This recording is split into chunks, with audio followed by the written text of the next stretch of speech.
Hiccup, gentlemen, thank you very much for joining us on the DRMB podcast. Before I get to formal announcements, I wanted to make a big announcement you may have saw on Twitter and Facebook today.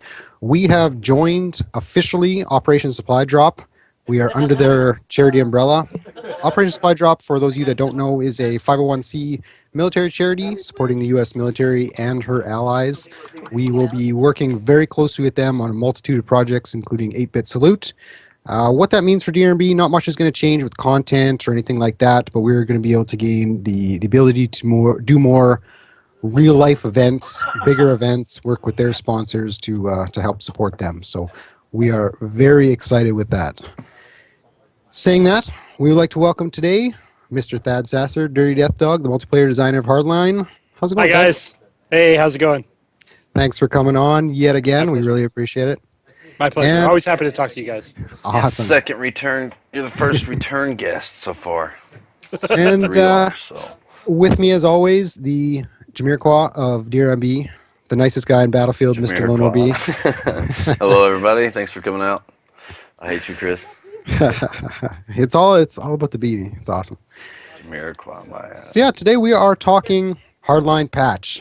Everybody is looking forward to it to make the tweaks. You know, the first major patch after release. Yep. What's been going on with you guys lately, Thad? We know Visceral's been a little bit quieter, supporting the game after getting the gears in motion to do that patch. What have you guys been up to?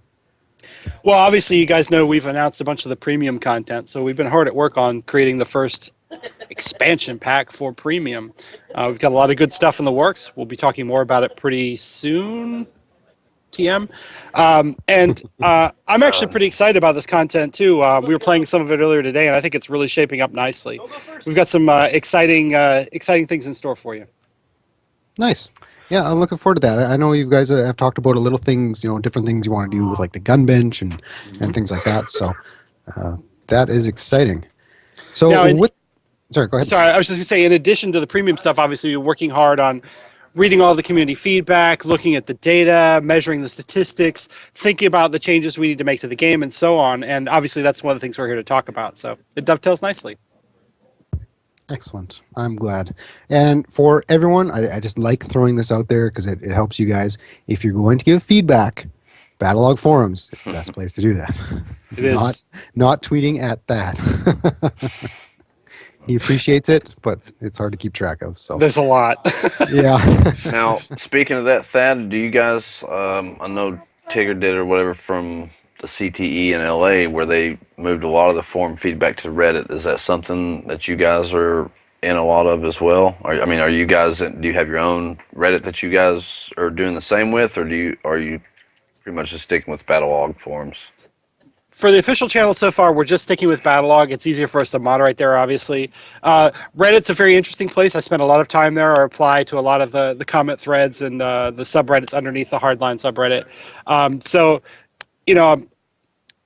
I get information from all kinds of different sources. That's one of them. Battlelog is a really great place, though, because it tends to really be lumped together where I can go to one spot and I don't have to search out, all these different groups and different places to find the information. So it's actually very useful for me. The other thing I like to do is I like to have a lot of the conversations that we're having with the audience on Battlelog. For example, I posted something today about potential changes to the reputation system for the mechanic. And I like to have the conversations there as well because it's convenient for me to go back and find these things again and search it. And, I have some extra special powers on Battlelog that I don't have out in other places. So Awesome. You need some more Reddit karma or whatever it is. Good Reddit karma, I guess. Yeah. I also spend a lot of time on Reddit, so that's weird. Almost it's during work when I'm trying to find funny GIFs, but that's great because his other sites are locked out from work. He's already burnt that bridge, Thad. That's why. No, I'm the IT guy at work. I know. Perfect. You have the keys.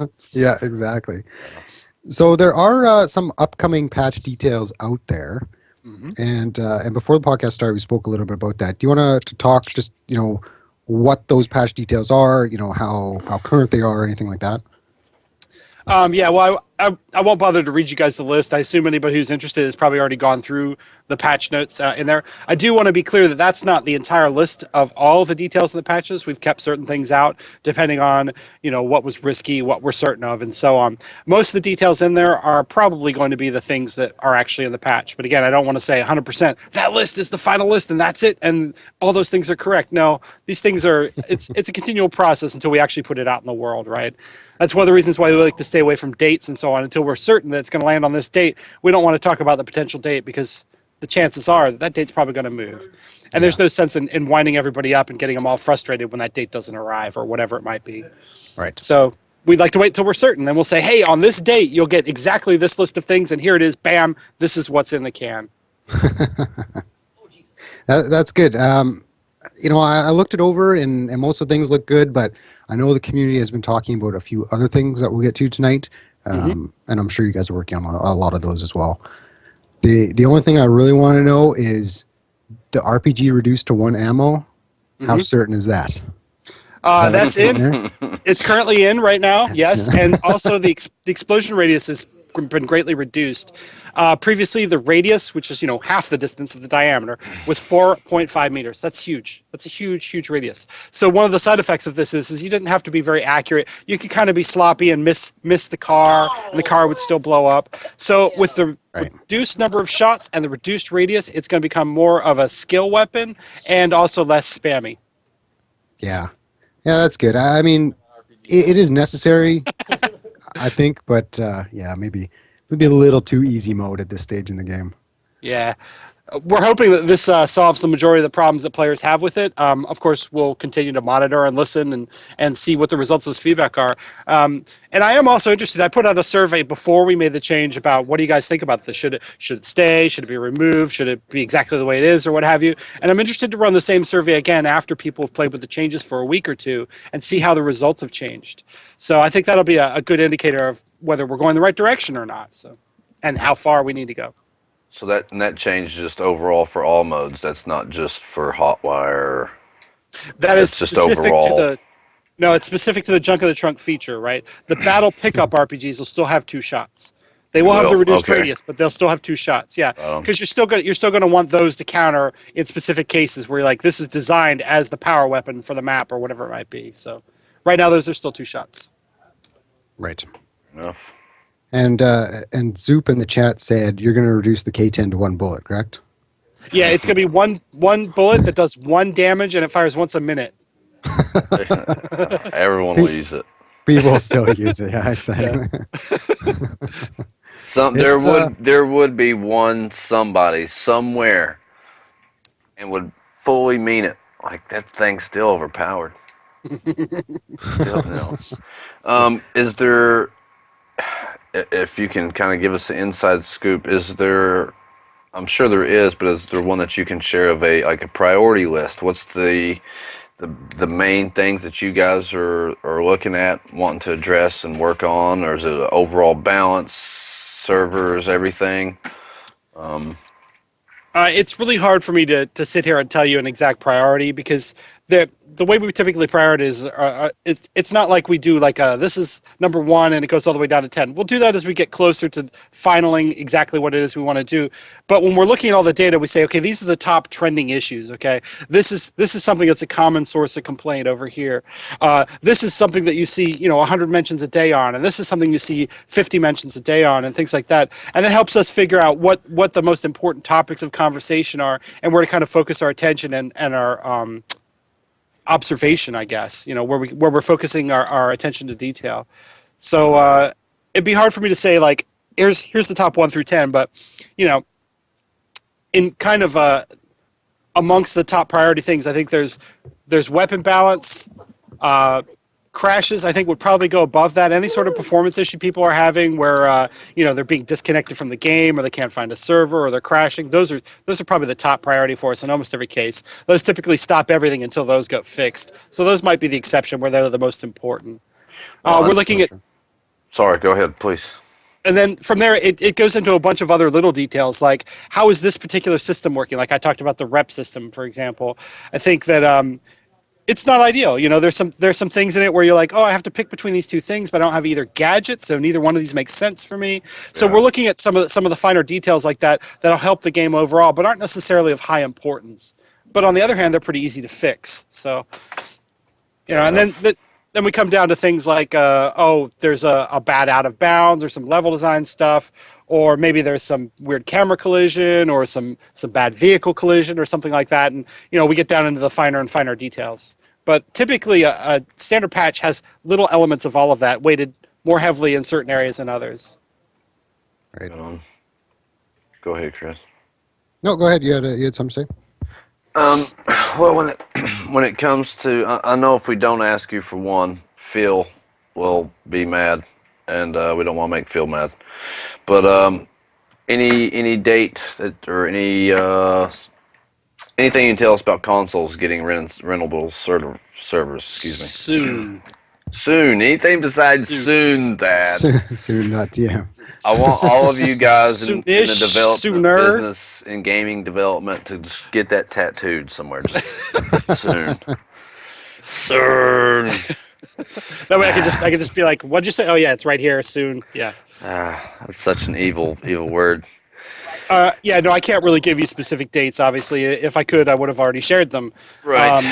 And I'm not really the dates and times guy anyway. I'm a game designer. I don't handle that stuff. But we're excited about it. It'll be great. They're coming at some point soon. Get a price. We have heard that a lot of the progress made from CTE and Battlefield 4 could be implemented within Hardline. Mm-hmm. Is that 60 hertz something that you guys have thought about? Is that even considered at this point, or? So one of our engineers here actually did the work for that. So right? yeah, I remember you guys saying that. Yeah, no, that's something we're really excited about bringing over. We've actually got more improvements that I can't really give you details on yet. Come on, Dad. That's what the podcast is for. Leak all the details. No one's even watching. There's no one here. It's just us. It's There's true. No it's one true. here. No. Just between you and me, bro. Let's go. No. These are the kinds of things you want to say for a big announcement, right? And we got some really exciting news on this front. Trust me, you guys will not be disappointed in this. What better place to say that than right here on DRMB, man? You're on stage right now. Where's Dimitri? Let's get everyone's Dimitri on the watching. Whatever I need to say to make you come out with it. I mean, the world's watching or nobody's watching. Whatever makes you feel more comfortable, just go ahead. No. Damn it. I've been trained well. In the office. Get a few shots in you, loosen you up a little bit, maybe start some beans. I don't drink for that very reason. Yeah. Damn it. Yeah. Well, we've got a bunch of questions from Reddit. We've been pushing that out this week, so we've collected actually a whole bunch of good ones. One that keeps coming up, have you ever thought about bringing night maps into the game in the future? Well, I mean, obviously you guys have seen that we already have night maps, right? I do like the idea of relighting the maps. I don't know exactly how we'd accomplish it yet, because it actually is, surprisingly, you don't just turn a dial and, hey, it's a night map and it works. No, it's not that easy. Right. So there's unfortunately a lot of work that goes into it, so it'd probably be part of a larger effort. It wouldn't be something you'd see, for example, in a patch. It wouldn't be something you'll see like for XPAC 1, but maybe in the future. I think it's a really compelling idea. I think one of the examples I saw mentioned was bank job at night, and I was like, that'd be really solid. You can imagine being in the parking lot being in shadow, and the inside of the bank lit up, and now you could see all those guys walking around behind the windows. Yeah, that could be something cool there.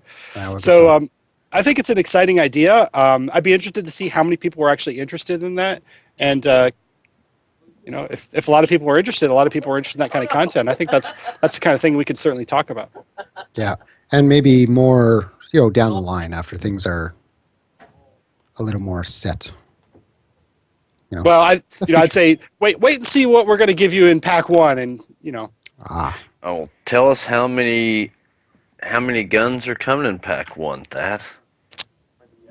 Sorry, I can't answer that yet. Numbers, statistics, they're all kind of fuzzy, How many gadgets are coming in Pack 1, Thad? We'll say they're going to be X guns and maybe Y gadgets. Maybe, who knows? There could be some stuff. Okay, Sorry. well, guys, I tried. One question, if I could ask you from Biohazard. He says he's been having a lot of issues with like punk buster and rubber banding. Yeah.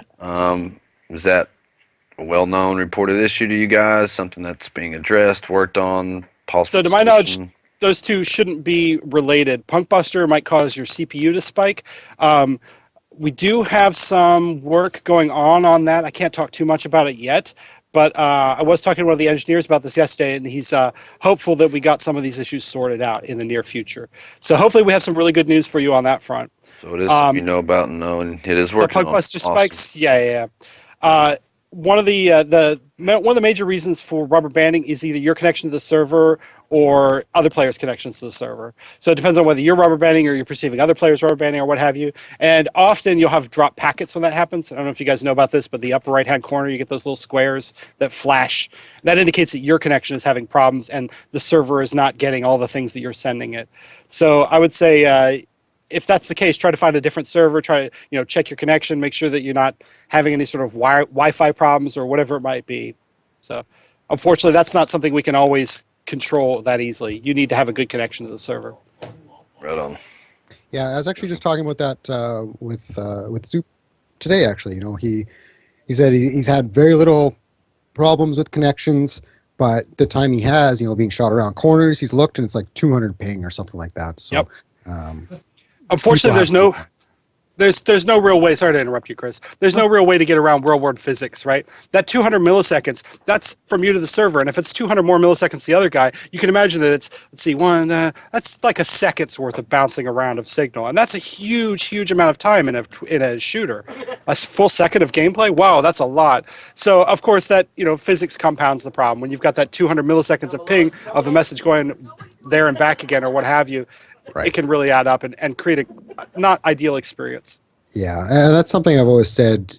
Frostbite games Frostbite games in general, I guess, is hard to say, but they have a lot going on, and things like 200 millisecond pings affect it quite a bit. Yep. So, there's tons and tons of things that could go wrong. So, no, I understand that. I mean, obviously, we're doing everything we can to kind of address these issues, but we're never really going to solve a real-time issue like that. You can predict, you can try to guesstimate what's going to happen, you can get it right most of the time, but with 400 milliseconds of difference between the two clients, it can be a significant challenge to overcome. Right. Going back to the DLCs, I know you can't talk about, but would you be able to say, are they? I guess as an example, Battlefield 4 each had their own theme. The Naval Strike, the China Rising. Is there a particular theme for each DLC here? Is it going to be more spread out, just a more in general compass, or is it going to be particular focused themes? I think that's a really good question, Lana. Yeah, one you can't answer. No, it's one I'd like to answer, and it's one I'm just giving you shit, Dad. Well, it's one I will be answering in the future, because we do have plans and ideas around this kind of theming. So stay tuned. We'll have some cool stuff for you. I just can't talk about it yet, of course. Right. No worries. Heath, our good buddy Heath, had a question that we've spoke to a couple of people about. Have you ever thought of adding a third person to the tanker, like a platform on the back, like Mad Max? Actually, we did. We had a whole feature about hanging on to the outside of vehicles that unfortunately didn't fit in the animation budget in terms of memory, which would have been awesome, I think. You can picture guys dangling off of helicopters or hanging on the hood of a car or whatever. I don't know that we'll be able to solve the challenges inherent in that for DLC, for example. So who knows? It's a cool idea. I really like it. Well, we'll see. No promises on that one. No promises. Gotta up that budget. Yeah, that'd be a neat idea. You have someone on the back protecting the tanker. They'd be super exposed, but it's the fun of it, right? I mean, it's not like the tanker's a death trap or anything. So no, yeah, no. Possible to at least dump the tanker, like just drop the ass end of it. Huh? You mean like dump the gas out of it? No, like just unhitch it. Oh, so you're getting chased and you unhitch it, maybe get a little bit of maybe speed out of it, maybe not, but be able to leave it and kind of set up a trap. You'll laugh. That was actually one of the ideas we had too. It just articulated trucks are in very complex physics wise, and there's no support for them currently. So we ended up scrapping that too. I've personally, this is just one of my dreams. I've always wanted to drive the city bus. How cool would the city bus be with 8 dudes with rocket launchers in the window as you go by? I mean, come on, that's got to happen, Yes. right? Yeah. You do have buses. Let's drive one of those. No, God, talk about the troll wagon. Oh, and can you My imagine high centering the goodness. bus? Every time you go over a ramp, you're like, all right, we're stuck here. Yeah. Get Yeah, out. no kidding. That would happen a lot. See, Lono, we don't have any original ideas. He's all like, that really cool idea? We've already thought about it. Yeah, you thought about it already. Well, to be fair, we have like 10 million people telling us their ideas, so. Yeah, I guess so. Now that the game's been out for a while, obviously you guys I'm sure have a more data and feedback than you guys probably can go through. But with that being said, is there anything that makes you guys change? Maybe down the line. What I'm trying to get to is maybe the time to kill or any big feature, big part of the game that you guys see needs to be changed, adjusted, or added, removed. I mean. In terms of the data, no, we haven't seen too much in that regard. One of the big points of data we have noticed is that the scoring for Crosshair and Rescue statistically is much, much lower than Hotwire. It's very low. And it's just, it doesn't feel like those modes are rewarding enough. I mean, obviously they're designed for kind of more end game play where you've got a lot of the stuff unlocked. You don't want to go in there and try to grind 90 kills on your MP5K because that's not the mode for it. But at the same time, you should be getting appropriate rewards for the other modes. So we are looking at doing things like improving the score per minute in those modes. Maybe giving, I don't know if it's going to be more points per kill or it's going to be an award for the winning team at the end of the round or whatever. Because there's a couple other issues we want to address with that, like early quitters. Well, maybe there should be some sort of bonus for sticking it through. Even if you lost, you should get more score because, hey, it'll encourage people to play through the mode even if they're getting pwned, or whatever it might be. So I think there's a lot of interesting things to look at in terms of the scoring, like making sure that some of the score per minutes don't have this giant differential between the modes and they get a little bit flatter, a little bit more even. So you can kind of have the same general progression regardless of what mode you're playing in. I saw a tweet yesterday from Battlefield that was showing, I think it said 52% of rounds won were by the police faction. Yep. So that's right there at it. That's pretty close to balance in that regard. Yeah. But is there any big standouts on particular maps or a particular mode where that you guys have noticed, like, hey, we really need to change something for the robbers there, the cops there, because it's 75% one side versus the other, or anything like that you guys have seen? I haven't seen in terms of like map faction specific stuff. I don't think we've dug that deep into that specific factor. It's definitely something we'll be looking at. I do know that we've got in some modes we're not happy with the way they play out. For example, like Everglades Heist, we've got some thoughts on and things like that. So some of that. That's the one I was mainly talking about. So thank you. Yeah, well, I think anybody who's played that in Heist 10 or 11 times has got a pretty good sense of the way it's likely to play out from the first few minutes of the match, seeing how the teams react. So I think there's always room for improvement, especially when you've got such a complex, rich game as Battlefield. Oh my God, there's so many moving pieces. You've got 7 game modes, 9 maps, 48, 51 firearms, 24 something gadgets, 20 something vehicles. There's a lot of stuff, a lot of moving pieces to balance. So I think that's just kind of an ongoing process. And once you throw in the twist of emergent gameplay, where the players find things and use things in ways that we didn't necessarily intend or didn't think about or didn't design for, I think there has to be a little bit of a reaction to that constantly, where we're constantly thinking about, well, how's the game being played right now? And what do we think are the flaws with that? What does the audience think are the flaws with that? And what do we think the solutions to that are? And what does the audience think the solutions are? And what's the right answer? So I think it's kind of an ongoing evolutionary process, and I think that's something that Battlefield 4 has demonstrated very well across the course of the last year and a half, especially once the CTE came online. I think you quickly saw that the game began to change and became more player-centric, more player-friendly, as they started taking in the player feedback and going, oh, well, we didn't think about that. That's a good point. Yeah. CTE saved that game. So I think that there's still a bunch of learning and growth to do in Hardline. I'm really looking forward to a Hardline CTE. No dates, of course. I don't do dates, you know this. But when I was think that? When? No, go ahead.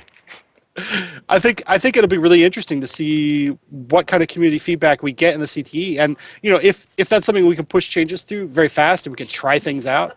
We did that once in the beta. We pushed out a patch to try some stuff out. So I think it'll be interesting to push some things in the CTE and get a bunch of feedback directly from some of the most hardcore Battlefield fans. Good. And biggest whiners. No.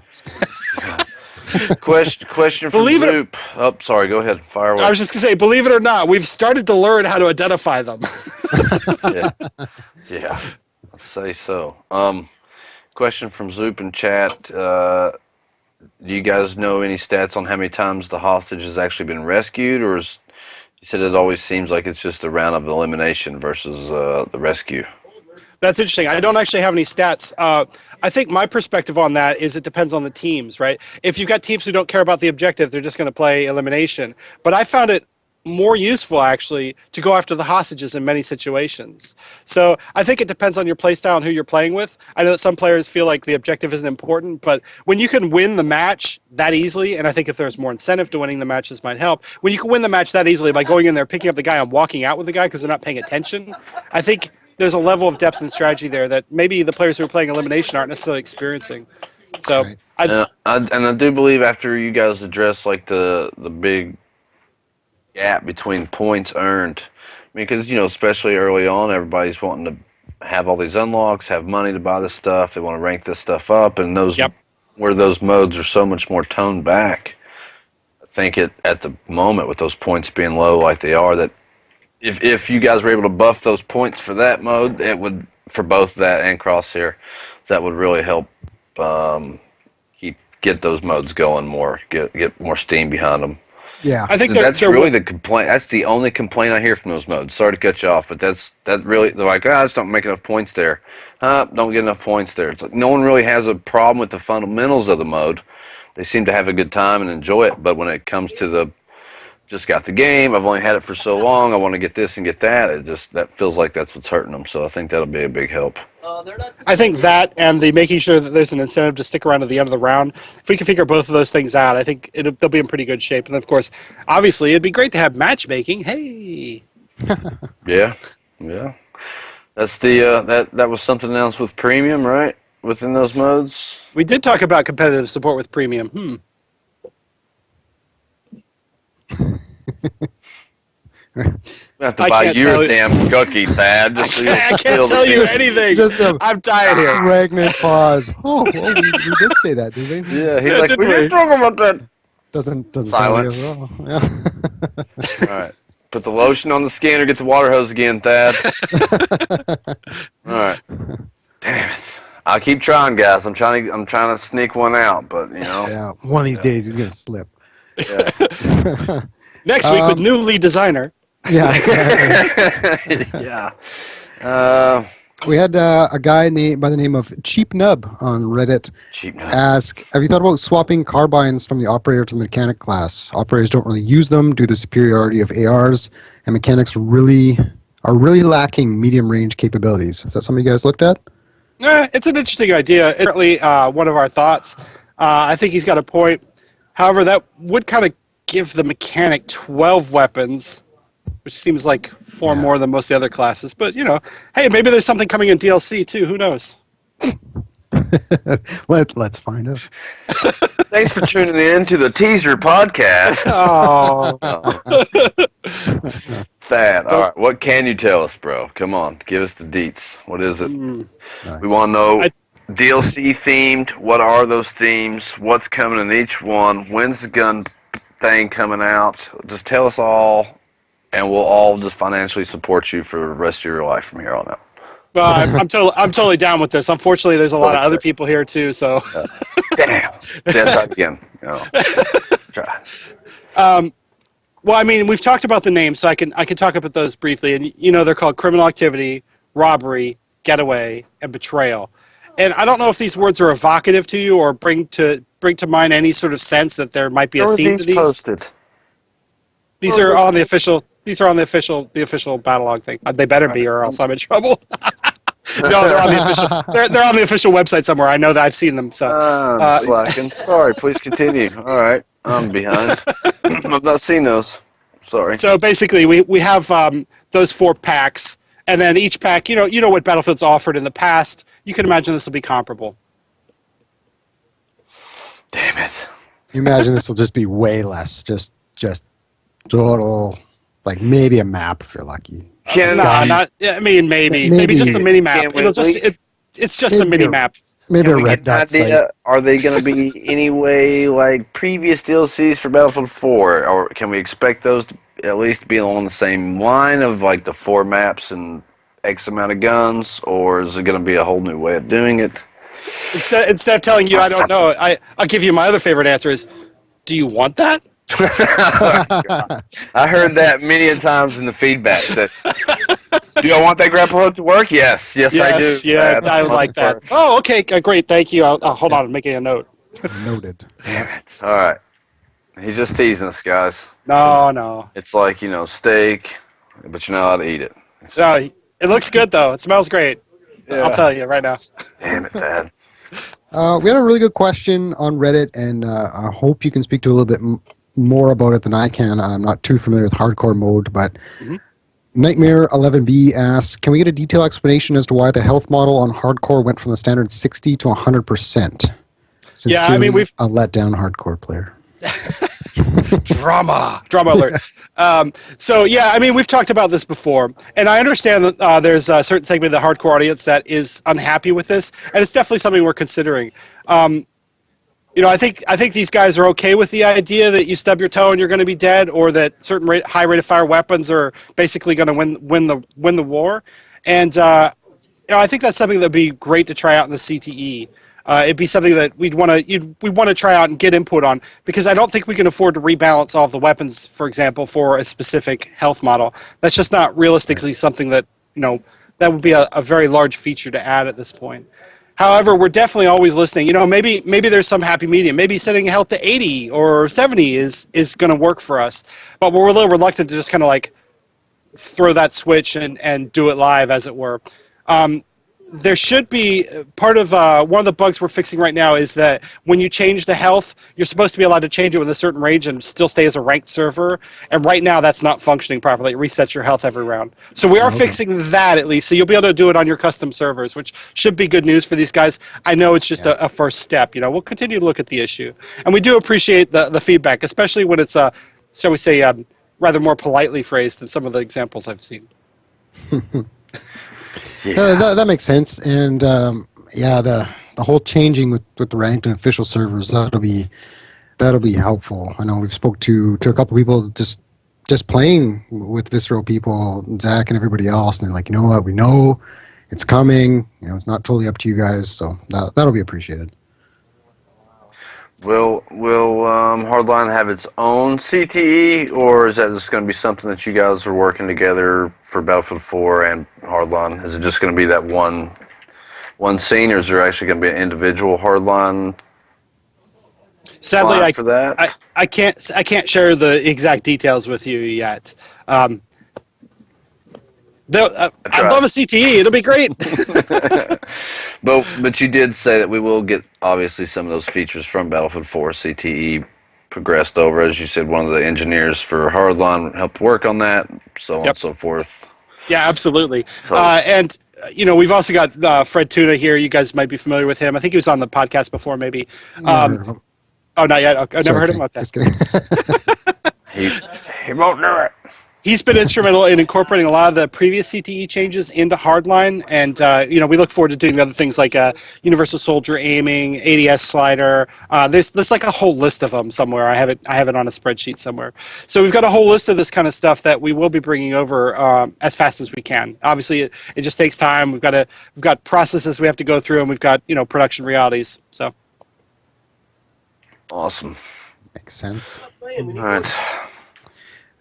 Something that I've always kind of wanted to know. I don't know. I guess this won't really make sense, but when vehicle physics are those things that can be worked on, or is that kind of a limitation of the engine?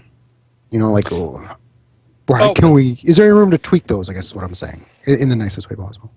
So, There's a couple things here. First, it's a computer. It could do anything, right? That's one of my favorite lines by one of the senior engineers here. You can make it do anything. The question is how many people, how much time, how much money you want to spend on that thing, right? Because you can make it do anything eventually, right? So it becomes a question of how important is this versus how important are the other issues versus how much time does this take, what kind of people, and so on. And it becomes a pretty big issue pretty quickly. Now, I would love to see improvements to the vehicle physics, and I think we've made fairly serious improvements already from what we previously had in Battlefield 4 in terms of the vehicle speeds. We've got literally the fastest vehicles in Battlefield, other than the fastest ground vehicles, I should say. And we've got a lot of improvements to the way the vehicles work. Could they Could they be better? Of course they could be better. We're always trying to make things better and more fun, if not necessarily more realistic. More believable, more fun. So is that something we'd like to improve? Yes. Are we going to improve it soon? Maybe a little. Maybe some pieces of it. It's a big, complex issue with some fairly serious brain power that needs to go into it. So it's not something we'd rush into. It's something we'd be very careful about changing. Right. So you're looking at it soon, DM. I wouldn't even go so far as to say soon. I'll say yes, maybe yes. Eventually, TM. Yes. We want that. Are new vehicles a possibility in a DLC? Do you want new vehicles? And that's when Lono Rage quit the stream. / quit. Yeah. Alt F4. Yeah, I think new vehicles provide some exciting new opportunities, and that would be something we'd be interested in for sure. Right on. Just trying to satisfy the need of the chat, man. Is it possible to have, like Battlefield 4 has a test range, just kind of go in, shoot at stuff, try vehicles out? Is that something feasible for Hardline? From Mr. W. Moore, 1982 in chat. It's actually something we wanted for the initial release, but it got cut, unfortunately, due to resources. It'd be cool to see it make a return. Could it? Yeah, it's possible. Is it going to return next week? No, probably not. But, I don't even want to say soon on that, but that's definitely something we've heard is a recurring theme. It's not super high on the list of priorities because at this point, a lot of people already know the game, know how it plays, and so on. And you can always jump into an empty, I know it's not ideal, but you can jump into an empty server and play with whatever you've got unlocked already. So it's not a super high priority for us. It's definitely an aspiration for us. It's something we wanted. We have some cool ideas on things we could do. I mean, who doesn't want a shoot house? I mean, it seems like an obvious thing, right? But there's some hurdles in the way. We'll see where we land with it. Fair enough. Thank you. Yeah, makes sense. King Purple, no, N Purple. Oh, he's got a couple X's in there. XX Purple, XX. On Reddit says, I'm pulling this from Thad's Twitter. What do you mean by the ARM is getting the M16 bullet? Are you just referring to damage or something else? Mm-hmm. The way the data is set up is that the actual projectile has a bunch of variables in it. Among these are like the projectile travel speed, the projectile bullet, damage, the fall off, the ranges at which the fall off min and max are, and all those kinds of things. And that's the same one from the M16. We're going to take that.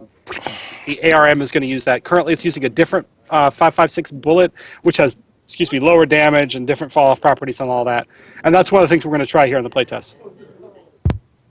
Cool. Is the professional syndicate going to get nerfed on those camera coins?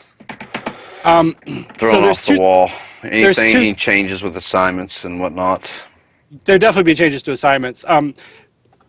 There's two components to the professional syndicate one. And one is the difficulty getting the camera coins, right, which is kind of absurd at the moment. It's definitely not functioning as designed. So we went back, and the engineer who worked on that looked at the code. He made it more efficient. He made certain changes to it, and that's one of the changes that we'll see in the future. It won't be in this next patch, but maybe in the future we'll see he made significant improvements to how the camera actually works within the game that'll make this thing actually function properly and not be as difficult as it is right now. Right now, it's really hard for the users to perceive the rules of why it works and why it doesn't, and that's partly because of how it worked behind the scenes. So that'll get fixed. In addition to that, we're going to lower the requirement of assists for each coin, so the coins themselves will be easier to get as well. Nice. But I don't want to promise either one of those two things because they're not fully integrated, they're not fully working yet. There's still things that are currently being worked on like now. So these are things that we'll hopefully see in the future. These are our thoughts. These are ideas. We like to share them in advance. But again, I'm not promising. I'm not saying we're delivering this. I'm saying here's what we're thinking. Cool. Does that answer his entire question, Chris?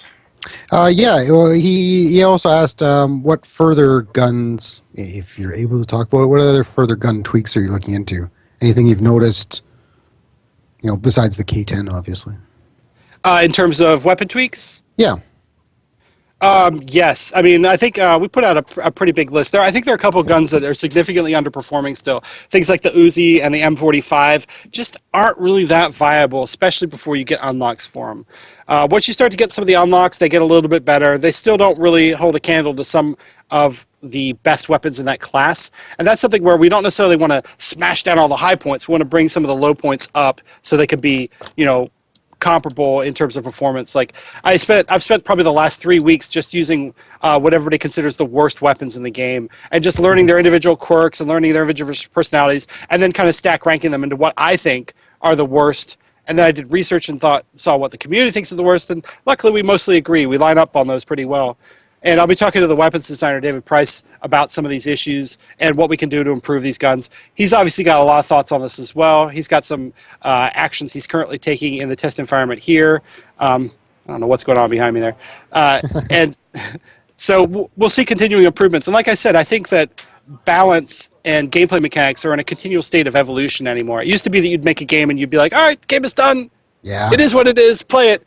And that doesn't really seem to be the case so much anymore. It seems to be more that once a game comes out, it has a lifespan where players are expecting, well, but this thing needs to be better. This thing needs to be perfect. This thing needs to be different. And it's nice that we're able to respond to that, and we're actually able to hear the input and go, you know what? You're right, that's not working the way we thought it would. Or, you know what, we didn't see that in testing. Or, oh, you know what, because everybody sees that same thing and does that same thing, it's a problem. It's probably not a problem if everybody wasn't doing that, but it is now. So, and that's where the kind of the lifetime of the game and the evolution of the balancing and the gameplay mechanics, I think, is really powerful. Yeah, and that's something, for all the problems that online gaming or, the new future of digital gaming presents, there's always that benefit where if you put something out and either the community doesn't like it, or they've thought of a better way to do it, or there's a gameplay issue, we can now patch that. And a lot of people look at patches as maybe a negative thing, especially day one patches, but they're there to fix things and make the game better. I don't know. I tend to agree. Developer. Nobody likes to sit there for 30 minutes while their game downloads an update while they're waiting for their friends are all like, come on, dude, let's play. Right. Nobody likes that. I mean, but I think you're right. I think there is a benefit to taking that kind of perspective that the game is just getting better, that we are able to respond to the audience and say, all right, oh, we see that 40% of you have this problem and we fixed it for 80% of that 40% or whatever it might be. It's nice to be able to fix those things rather than have people like, well, it's broken for me, I can't play it. That just kind of sucks. One gentleman, Sven Svensson, I'm pretty sure that's a fake name, asks, will the M45 get a buff? He says it only bruises enemies. It's true, it does. Well, if you bruise them a lot, they might fall over. Yeah. It does need a buff. It's one of the two guns, like I said, along with the Uzi, I think those are probably some of the weakest guns in the game, and they definitely need some help. They definitely need a purpose. They need a reason to pick them over a different gun. So we're looking at... They're usable, definitely. I mean, like I said, I spent the last 3 weeks doing nothing but using the Uzi, the M45, and the G36, and a bunch of other guns, and figuring out how they lined up. And Lano, I think you used the 45 a bunch for service stars or something, right? Yeah, for 50 kills or something. Damn assignment, yeah. Then I felt bad for using the K10 because that came out after it needs nerfs. So everyone's like, I was like, God, I feel guilty for even using it now. I loved the M16 in Battlefield 3. The moment it was considered OP, I didn't use it again. I can't do it. Ace 23 loved that gun in Battlefield 4. That's OP. All right, stop using it. All right, I won't use it no more. God, taking all the fun away. Exactly. Hey, you don't want to be known as like a scrub or a tryhard. Right. Well, some don't rough. care. That'll hurt your YouTube cred. I don't have a YouTube cred. I just want to use like the average man's gun, like a little challenge in there. I don't want to use easy mode if that's what it's considered. I want to use easy mode. Blaze TV looks like. Can you explain anything about the legendary status feature that was announced for premium? He said, I'm concerned about the amount of effort versus reward. Do you guys already know how many times you'll be able to reset, and will there be certain things that carry over? God, no, you're not getting an answer there. I'll just tell you. No, he's not telling you that. They're not going to answer that. But I'll let him tell you. I'll let him tell you. I know all those details. No, I don't even know all those details yet. We're still working on it. So, share your concerns. Put them on the forums. Put them on Balog. Put them on Reddit. If you have to, tweet me what your reservations, what your concerns are. That's the kind of stuff that I like to see early on, because it's a lot easier to react to things or to think about potential problems while we're still working on it, obviously, as opposed to, oh, it's done and now we need to change it. Oof. Okay, how do we do that? That's a lot harder. So, the sooner you get me feedback, or the sooner you get me questions or concerns or whatever, even if I can't answer them, even if I don't say anything, I'm still reading it, I'm still taking it in, I'm still thinking about it, and I'm still sharing it with the team, and we're discussing it. Hey, what's the solution for this? Or, hey, is this going to be a problem? What do you think? And so I would say, continue to, don't just tell us, oh, I have concerns. Tell us, what is that concern? Is it, I don't know, is it that there's not going to be enough to do, or that, hey, I feel like you need 400 different icons, or whatever it might be. I don't know, but That's a really good pro at this whole deflective thing. Like, I can totally dance around your question and turn around and make you feel good about it. Now, now, do they teach you guys that? Like, do they, when you go to Redwood? You start at EA and they're like, all right, the first thing you need to know, you answer everything with soon. No, these are survival skills I've learned on the job. I'm still here, so it's working, right? It is working. Oh, sir, he answered your question as good as he could. We have a very urgent question from Mr. I can't say it really. Zach Moombach? Can't really say it. Anyway, I don't know. Who's that guy? Never really heard of him. Who's the coolest, most awesome, best wheelman producer you've ever worked with? That is a tough one to answer. You think of all the producers, and then of all the wheelman producers. Narrow that down. Is it Bandito, Fred Tuna? There's one. I think he's number 3 or maybe number 2 wheelman. I'm not really sure. Number 2, yeah, number 2 wheelman. I can't remember his name. It's something like Sweet Zach. Zach. Zach, something like that, yeah. Zach. Zach. That's your new name, Zachary. Zach. Sorry, Zach. Oh man. Sorry, Zach. That's stuck, bro. You might as well go get it tattooed. Yeah. Tell your mom about it. Sorry. Go ahead. Unprofessional. We're just going to continue these super attacks on you guys. Serious questions. Is that your dog in your profile picture on Twitter? That is not actually my dog. It's representative of my dog, though. As you guys might have heard previously, the reason for my call sign is my dog, so he is tied in there. Dirty Death Dog. What kind of dog you got? Dalmatian, of course. Dalmatian. Yeah.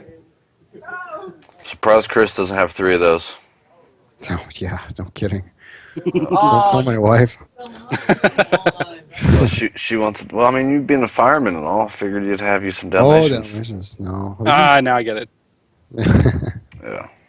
No, we just got a little puppy, so he's still chewing and pooping everywhere. It's quite fun. Good times.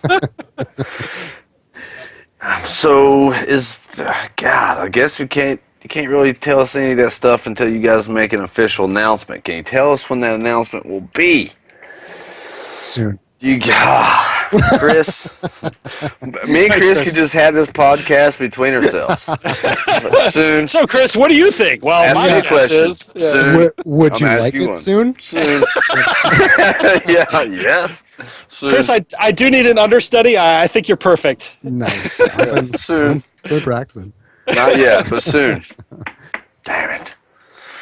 All right. Well, that's fair enough, I guess. So, I guess explain to, this is probably a pretty easy question, but explain what you guys do, after you go gold up to now, I guess. Like, where do you guys transition, how you guys transition more in the realm, like the people at staff, does the staff stay the same? Do they move into different groups in the project or anything like that? So typically that's different for every project you work on. It really depends on what's happening in that given studio or with that project or so on. And I think it changes a lot. So it's difficult to say that there's like a specific thing that happens. One of the most common things that happens is that typically you'll start transitioning people into other projects. So you don't want to have people sitting around doing nothing. That's not good for anybody, right? Those people are not happy because they're not making games. They're here to make games, and you want to get them productive as fast as possible. So typically things are staggered so that, the art team's going to be done here, and then they're going to go over here, and they're going to work on this, and then they go over here and work on that. And typically you have a plan that lays out like that kind of movement of resources, because that's the most efficient way to do it. So I'd say that's a fairly typical thing. Is you'll start to see it's what's called a project ramp, for example. You'll start off with a very small number of people. You'll ramp up into full production. You got a lot of people, and then you'll tail off on the other end where these people start moving on to other projects that are at the peak of their production. So they'll move from production cycle to production cycle. And meanwhile, some of the stakeholders might see it through from the very beginning to the very end and make sure that any ongoing support is managed as well. So things like premium, for example. Mm-hmm. Okay, that makes sense. I mean, it's kind of a general answer, but it really is situation specific, Yeah, well, exactly, and it would be very hard to say, for every project for sure. Is something that, there's no way you're going to be able to answer this, but I'll ask it anyway. Give it a shot, yeah. Can you speak to anything on level up time leaving? Do you know anything about that? Yeah, no, I can't talk about that, obviously. Yeah, obviously. But I figured I would try. Yep. So, yeah, I know a couple people in that work for other game developers, and it's really interesting to me how people change scope of what they're working on, and things like DLC starts getting worked on a lot sooner than people would think, and a lot of changing of roles, many hats, same number of bananas, but it's interesting. Yeah, I think those things, oftentimes those are the inflection points where a lot of those things will change, right? Where people transition between roles. Oh, I did that previously, but I really want to be doing this. Oh, hey, we need somebody to do that. Okay, I'm going to go try that out, or whatever. So I think that's a natural time when people do tend to move around a lot more. And obviously, if you've just finished a game, you're like, hey, I'd really like to live in Tennessee or whatever. That's a hotbed of gaming development. I'm going to move there. That would also be a natural spot where somebody would be like, okay, it's time for a change, or it's time for something different. And I think that's very common throughout the industry, actually. Well, I can go ahead and tell you, Thad, I've been to Tennessee a few times, and no, there's not shit there. Just saying. There's not a thriving networking Big front yards. technology hub. That's it. I like front yards, but I don't like mowing grass, so I think I'm out. Yeah, tell me about it. Yeah. Unitool earlier was like, damn, I hope you got a tractor for all that yard. I wish. I do get mower envy when you see those guys in like the zero turn. Mm-hmm. I need one of those, Anyway. What you really need is an Oculus VR so you can sit in your living room and mow the yard, right? Oh, yep. Let's We have do a buddy that. that makes drones. Somebody mentioned on Twitter I need a Roomba mower. Ah, that's even better. Yeah, I would just throw him out there, man, that'd be awesome. Oh, yard. Honey, have you seen the kid? Don't worry about it. He's riding a Roomba mower. No. Anyway, DRMB mowing podcast. Oh, No. yeah. I really prefer Yard work podcast. Yeah. Well, I really appreciate you coming on, Thad. Is there anything else you'd like to share with the community? Anything you guys have been working on that you really want to, kind of promote? Not so much things that we've been working on that I want to promote, but I do want to say I appreciate all the enthusiasm and the passion that you guys, the fans, have for the game. And it means a lot to us, the developers of the game, because we share that passion and enthusiasm. And if there's anything that we want out of Hardline, it's that we want a fun game. And I think anybody who comes to the game with that same goal, you're going to find that we listen, we're receptive, and we're all trying to make the same thing. So I appreciate all the input. I especially appreciate it when people can approach it with a certain level of maturity, and they're not cussing, or they're not super emotional about something. we get a lot of input constantly, and it's much easier for us to parse out the good from the bad when there's not a lot of extra message with what you're trying to impart to us. You're trying to tell us, hey, this thing is broken, and here's the specific spot it's broken, and I think you should fix it like this. Oh my God, that's so. I'm like, a beacon of light. Let's look at this. Okay, take apart the pieces. How does this work? I love that stuff. And what's not so useful is, Whoa, you guys. Drunk vision. All right. I thought I was getting sleepy. What's not so useful is Thad, you're fading away. No. Lotto, come back to us. Yeah, go ahead. I was like, Well, man. that's one thing I really try and push. You know, when people give feedback, and I talk to a lot of people behind the scenes, they're like, you know what, they don't even listen to me, and I'm blocked on the Battlefield Twitter and all this. I've asked this question 150 times in 2 days, and they won't reply. Yeah.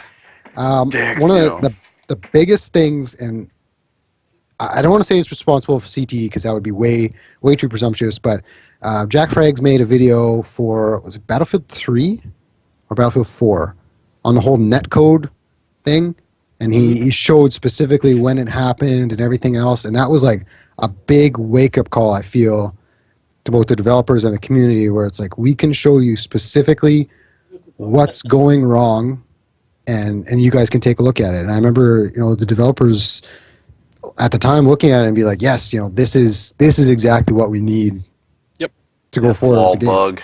Remember that? Because remember you can the revive bug where you revive the guy and he would have like an invisible wall. You couldn't shoot through him. That shield, yeah. That shield, that's what you call it, yeah. Yeah, that's the stuff that, for us, it's one of the things that's really hard to fix about bugs that happen very infrequently is that if we don't have a way to reproduce it, we don't have a way to trap what's happening in the game. And that means that trying to fix it becomes nightmarishly difficult.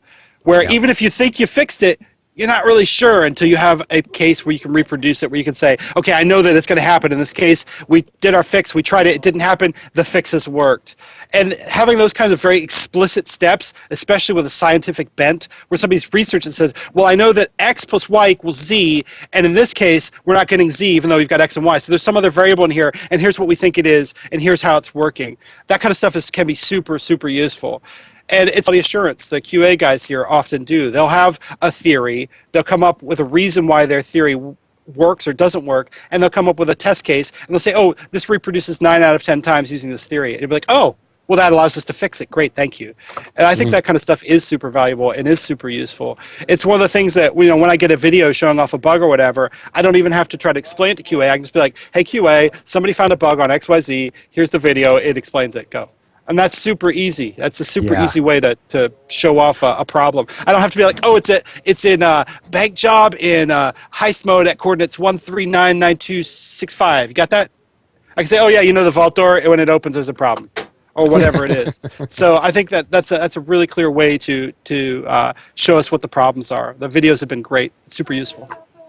Like Hank Slapek, I guess, mentions like Battle Nonsense. I have watched a lot of his videos, and he does, in my opinion, a really very detailed, thorough way of explaining his reasoning for why he either feels a certain way or has proof, evidence, whatever. I think he does a really good way of trying to get feedback across and out to you guys. So. Oh, he does a great job. I love watching his videos. They're often very informative.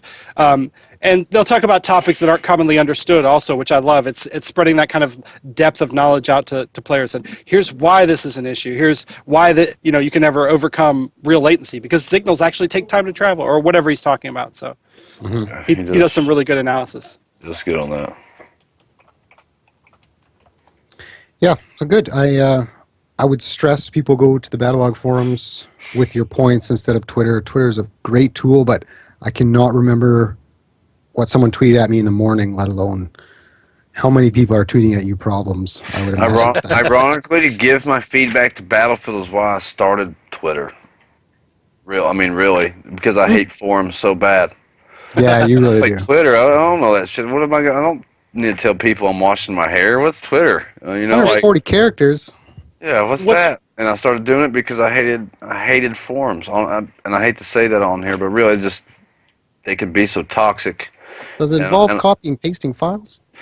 I didn't. You couldn't see the bird there, but that's a dirty stab there. Thad. Yep. You don't know, it's inside dirty dig. I'll get you back for that. But yeah, so and essentially by following Battlefield Channel, and then that's how I came across the whole DRMB thing and became a fan of that, and so here we are. Started at the bottom, and now we're here. But yeah, I've got 90 plus hours on Hardline at the moment. Definitely plan on putting many more in it. We are looking forward to the patch that's soon. First announcement of DLC that's soon. Yep. Yeah, we love you, Thad, but damn. Trust me, it kills me to hold the stuff back too. I would love to. Yeah. I'll be like, I'll tell you everything. All right, hold on. You know. He's We got need one to of those squeeze balls in his hand. He's like, I can't hold on anymore. All right. We're going to make you confirm it live on air. You and some of the guys, somebody from Visceral, one of you guys, one of your buddies, squad up. Let's do a DRMB rescue next Tuesday. Absolutely, I am 100% in. We're going to bring some Zach ringers though. confirmed it, you confirmed it, so now you're Yep. both in, and Oh, I'm on the hook for this. I'll show up Yeah. for sure. Nice. sweet. So that is great. That leads into one of my announcements today. Even We if would the- like to introduce Rescue DRMB for any of you guys that used to watch Rescue 911 with William Shatner back in the day. It is exactly like that, but totally different.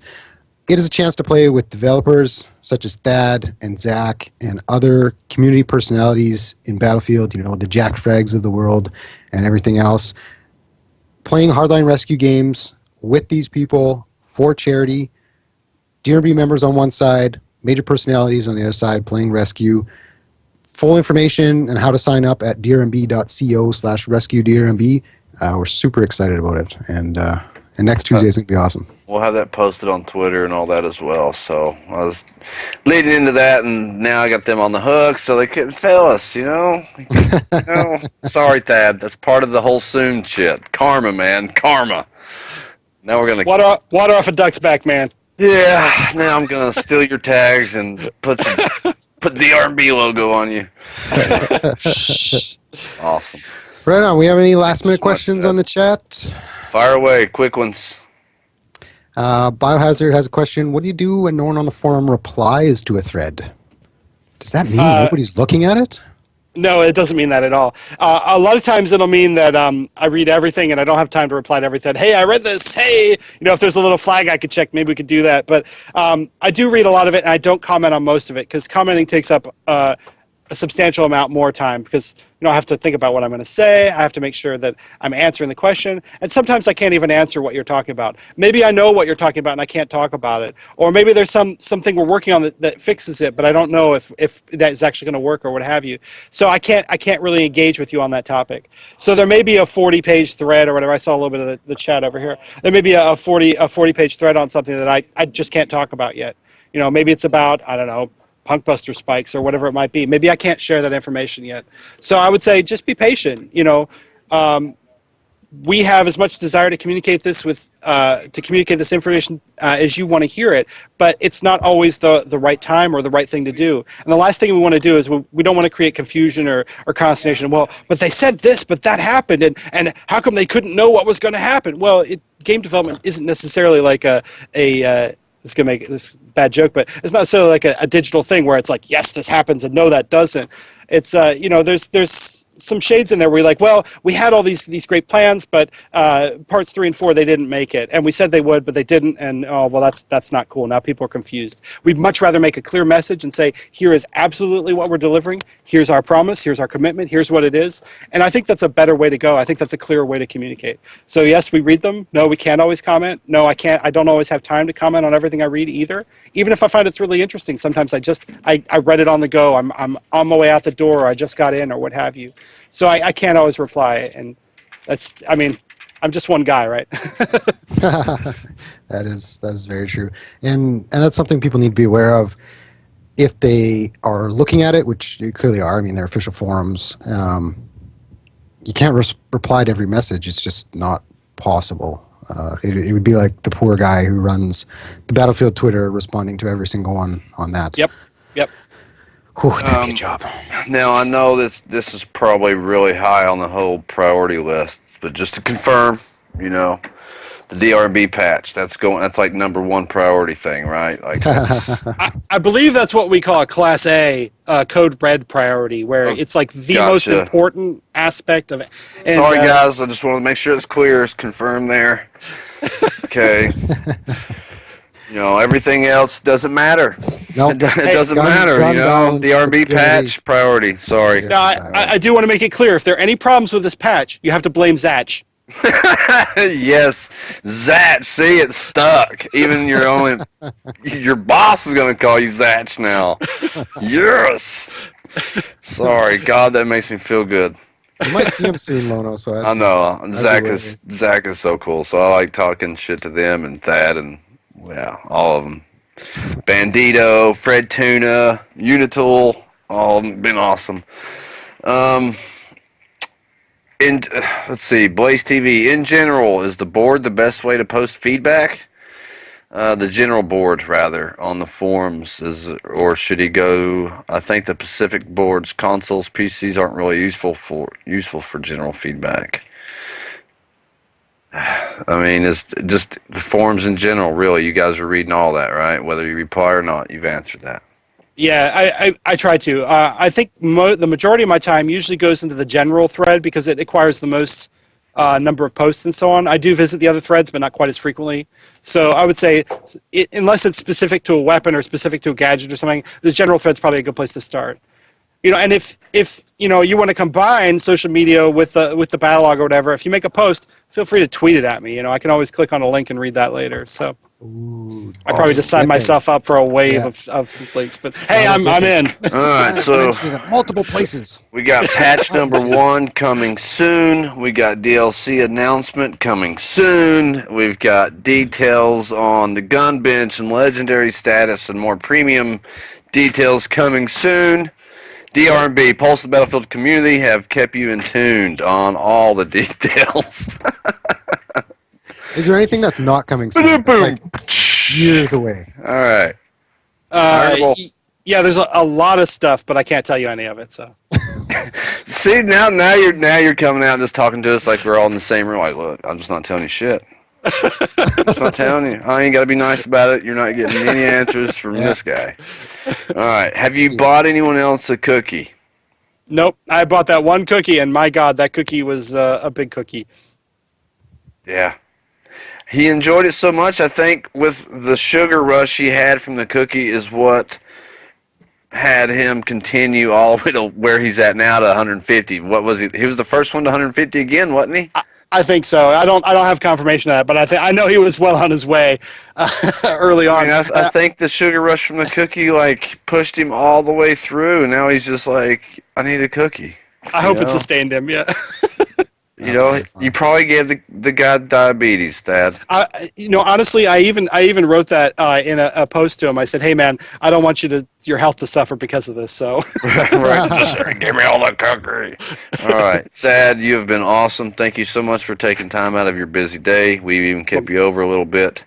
It's Chris's show. I'll let him lead it out. But thank you again. It's a pleasure as always.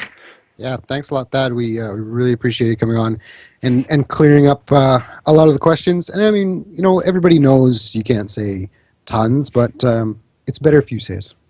That's all I'll say. Yeah, if you guys want to have me back after, we can talk about more details. Maybe we can coordinate something around that. I would like to be able to talk in more detail about these features and so on, because I find them exciting, and I think that you guys will find them exciting as well. So I would like to talk about them. Let's get you on after the announcement. After you guys announce it, say that stuff, and then we can try to pull out all the details from you then. Let's get you on to make the announcement.